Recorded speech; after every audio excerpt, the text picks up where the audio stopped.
Welcome back to another listing episode of Berrien Birders. Right. What are we talking about today, Matt? We talking about where we stand. This is the drive for 270. That's our goal this year is to hit 270 birds in Berrien County, in one county here in 270 Southwest Michigan. species. Wow. We can That is do a it. lot. What's your record? What's your best? I've hit low 270s before, but Have you? generally that was always with Tim finding a significant percentage of the birds. So this My year the goal is record, to do it on our own. yeah, mine's 263 from last year, so definitely looking to improve on that this year. Yeah, in So May yeah, is going when over kind of what we've seen in May, right? So it's early or mid-June, I guess, but a lot of birds were in the area, and some are still here, but a lot have moved on, right? Yeah, almost everything in this section has moved through. Certainly here, I mean, we played some common warblers, but here's a not so common one. Connecticut warbler is one of the ones that, if you're listing, you got to hunt for in May. Absolutely, except for this year, right? Because there was, I don't know, half a dozen of them that everyone seemed to find. But this, I think, is this the one from Kessling? This is the one. This is the famous bird at Kessling. Yeah, there was a famous one at Kessling that lots of people was super. It was very cooperative and actually gave pretty good looks, which is pretty rare for Connecticut warbler, right? I've never seen that bird that well. That bird was there for a week, and after a while, I think it was getting bored. It's like, okay, yeah, I'm sick of hiding. I'm just gonna sit here and sing. You guys don't worry about it. We're like, oh, we're not worrying. We're just enjoying. Here's Philadelphia vireo. We talked about this bird earlier in the year with the very yellow throat on a vireo face. That's another one of the hard migrants that it does not breed here, Yeah. and you've got to find it in migration. I had only one this spring. I only had one in May. How about you? You had two, I think, Yeah, right? we actually both on Tuesday morning birding, which this olive-sided was also a Tuesday morning birding This was awesome. Yeah, bird. I this was never great. heard an olive-sided all year. Some years you hear olive-sided, but this year we came across a couple. This is yellow-bellied flycatcher, a bird that Josh and I had at Floral. I think we both had it a couple other times during the year. Yeah, this bird, I was kind of focused on learning this bird because it's a tricky one, right? It's an Empidonax flycatcher, which looks nearly identical to a lot of others, but this one has a little more yellow. And then I was more listening, Matt, you kind of clued me in on kind of an alternate call, the little tui call, which I kind of, once I started cluing in on that, I started hearing it just about everywhere, I felt like. Yeah, they have two songs that they both do kind of a Quebec, and then they kind of have a Chewy, which I didn't really hear either one of them noticeably. The key on this bird is number one, it looks most similar in my eyes to least flycatcher, and it sounds the Quebec is very similar to Chebec. Here the bird is frozen with an entirely orange lower mandible. The least flycatcher would have some dark on the mandible kind of farther out. The other thing to be kind of watching out for, especially in spring, is how much contrast is there between the back and the front. At least flycatcher is dark gray above with a little bit of olive, and it's light gray below. There's a lot of contrast between the back and the front. Whereas yellow-bellied and Acadian is the other one that has very little contrast. That both yellow-bellied and Acadian, the underparts are pretty similar tone to the Hmm. upper parts. They're a little lighter, but not by a ton. And here you can see on this bird's throat is basically the same color as its rump. The Yep. lighting's not great here, but as you're kind of studying your empids next spring, the idea of keeping how much contrast there is between the back and the front in mind is something that you can use.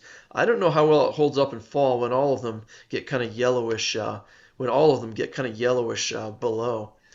So we did pretty well with the birds in this with the woodland birds in the spring. There was one notable exception that we'll get to at the end.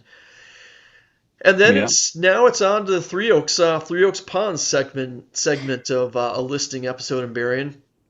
April was amazing. This was where we had rough. This was where we had blackneck stilt, and Plagatus ibis was something that most of us half expected to get. This was a white face that the morning it was found, I didn't have time to go down there that morning. I can't remember why I didn't go down there that morning. And the thought crossed my mind, it's like, you know what? I'd be able to see an ibis if it was there, and I still didn't go. And then someone found it. I Mhm. was like, man, I should have found this bird. Yeah, I think it was actually found. It was right around the when was this? The first or second week of May. There was a lot of tour groups and birding groups going through. I think this was actually found by a birding group that was at the ponds. But yeah, this stuck around for what, a week or Yeah, probably more. about a week. It got a little restless towards the end and started kind of moving out, looking around to other places. White-faced from glossy ibis can be pretty difficult. Um, One of the things you want to find for white-faced is it should have a red eye. It should have a pink face, and then you want white all the way around the outside. That glossy ibis only has it kind of partially around. I've seen white-faced ibis with more white on the face. This one certainly has a little bit less. And I think initially when this bird was found against the light, someone initially questioned it as a glossy.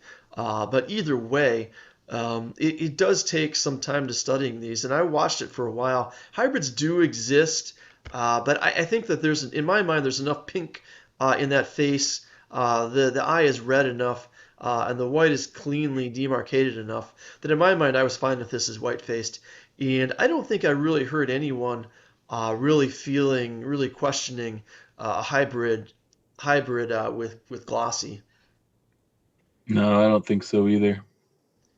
Here's Uh, another bird that seemed to kind of pop up. It's typically not super common in the county, but it feels like, I guess, as much as we were at the sewage ponds, it seemed like whenever we were there, sometimes these guys would show up in black terns. When in doubt, go to the sewage ponds. And you're right. I think I had it probably three Absolutely. times this spring. And there's some years you don't get it at all. There's a lot of years it gets left until about the third week of August when you can start picking them out a mile out over the lake. But yeah, going to Three Oaks paid off.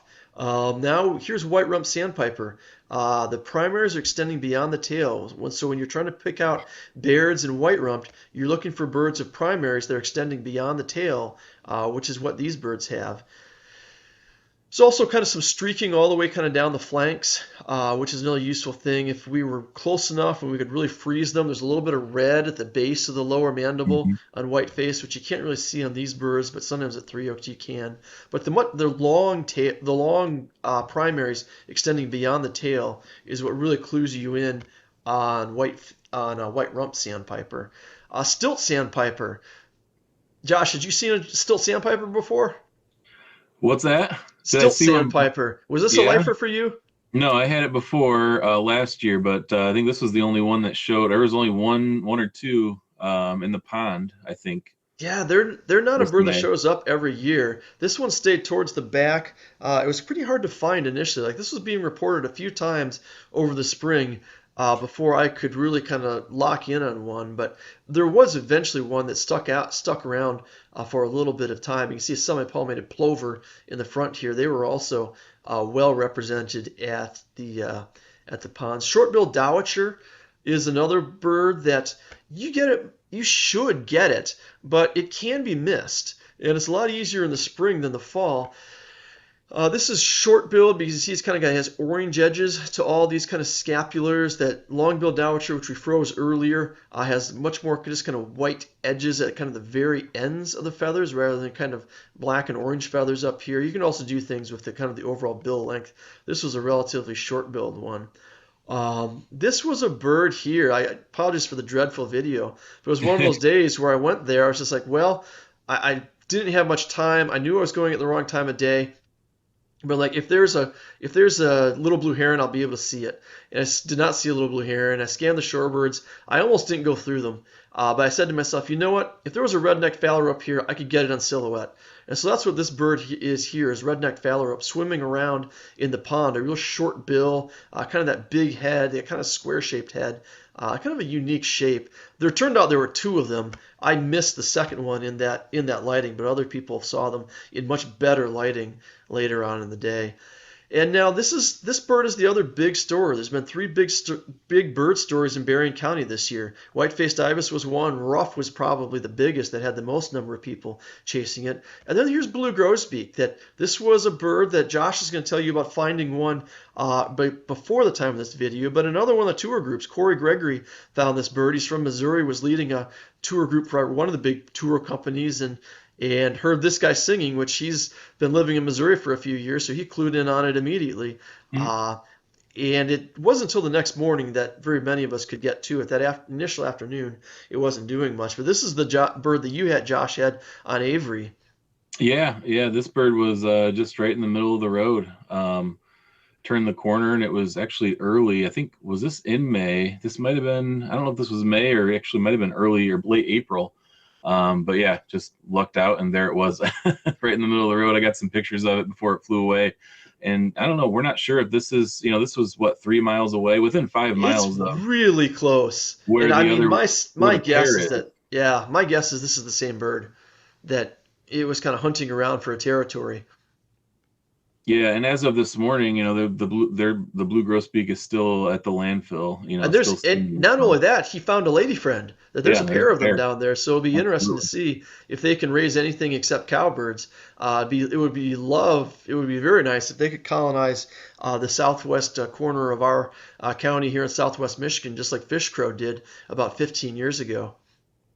Yeah, because this is a bird that shows up in counties surrounding us, but for whatever reason, just hasn't been super common in Berrien, right? Yeah, this was a county lifer for me, one that I've been anticipating and may have even had flyby Tiscornia once, but by the time we got on it, it was tail on, and who knows what to do with it. And now we get into kind of what else can we find? So I was kayaking into the New Buffalo Marsh trying to find gallinule, and Josh texted me, "Hey, I got whimbrel on the beach." I was like, "Well, good news is I'm 2 miles away. Bad news is I'm 2 miles away in a kayak." Fortunately, it did stick around for us. We flashed through the red knots that Josh had with I think Don Eastep found these birds Yeah. originally. Or no, I think David Pavlik had them, and then Did yeah, he a couple find of them? us got them. But yeah, I mean, and it's to me, Matt, it's with the Wimbrel and with the red knot. It's like I don't know, I didn't really expect a ton of shorebirds. It's like if you're in the right place at the right time when these things are moving through, you know, um, you can still get these birds in the fall. I mean, the lesson is go birding. Yeah, And I mean, be out along there. those lines, I mean, we'll talk about it. We can probably talk about our list right now. Josh is at 250 on the button. Yeah, I'm at 245. Um, and Josh has submitted about 500 checklists. I've submitted 250. So there's kind of some diminishing returns here. But the more you go birding, the more you get out, the more you're going to wander into some of these uncommon birds that are going to be 5 minute wonders. If you're there, you get it. If you're not there, well, guess what? You better hope that August slash Labor Day is good if you're looking for a red knot. Um, and then kind of into the birds that we still need. Gallinule. These are from Florida. it's a tough one. These were briefly in brown this spring, and neither of us were in brown that morning. Black crowned night heron that I've done a couple of kayaks into New Buffalo Marsh hoping for black crowned night heron or gallinule, and probably I should continue doing that on about a weekly basis for honestly the next couple of months. Kentucky warbler is the one migrant, Yeah, the rare woodland migrant that you and I both missed. That this was a 1 hour wonder at Floral on a morning that you and I weren't at Floral. That you were somewhere south, and I was scouting for Tuesday morning birding a few miles east. And by the time we got there, it was gone. These are rare breeders in the county. That I did about a 4 mile hike through Warren Dunes the other day. Picked up a couple of ticks, including one little one. Heard summer tanager, heard pine warbler, which I tried to make into a worm-eating warbler. And worm eating's not in this video either. We've had that as well, but the I don't have any quality audio or visual for it. But so Kentucky is still a bird that we could find. Um, I've Another been bird. trying to play a lot of Kentucky bluegrass just to like try to Well, there hope. we go. Just go for the juju, and I'm glad that Exactly. Josh is doing that because I'm not a Kentucky bluegrass kind of fan. So he's gonna if we're gonna find that, it's gonna have to be him. So that's where we stand right now. We've been doing Yep. well. That as good as Three Oaks Ponds has been, that we're way ahead of where we easily could be.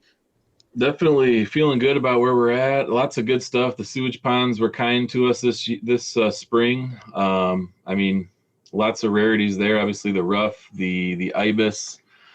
What's next? I mean, we're in mid June right now. We got Yeah, what, I another mean we could couple weeks still dredge before. out Mockingbird. It's still possible Western Meadowlark could be here. The Gallinule and Black Crown Night Heron are certainly possibilities. That's kind of the main focus the next 3 4 months. There could be ridiculous stuff on the beach. Who knows? That I Yeah, mean, birds that are 1 year old that didn't necessarily breed could turn up. So even though you don't think of it now as a migration period, If there's something like royal tern, Tim found several years ago towards at the very end of June, which was probably a bird that was just kind of bumming around. Who knows where it was going? You don't know. So there's still possibilities, especially on the lakefront. But then it'll be large shorebirds will be the next thing that we'll be talking about is the expected year Definitely. birds. And that's an exciting time if last 4th of July is anything, any type of indication, because that was pretty crazy on Yeah, we Berrien had Beach. some storm fronts come through and it just dropped out literally on, over 100 combinations of willet and marbled godwit and I think there were a few avocets mixed in there too. But Yep, yep, all that is still to come. Good luck in your county, but we're going absolutely. for 270 in ours. All right, 270 or bust. Hopefully it's not bust.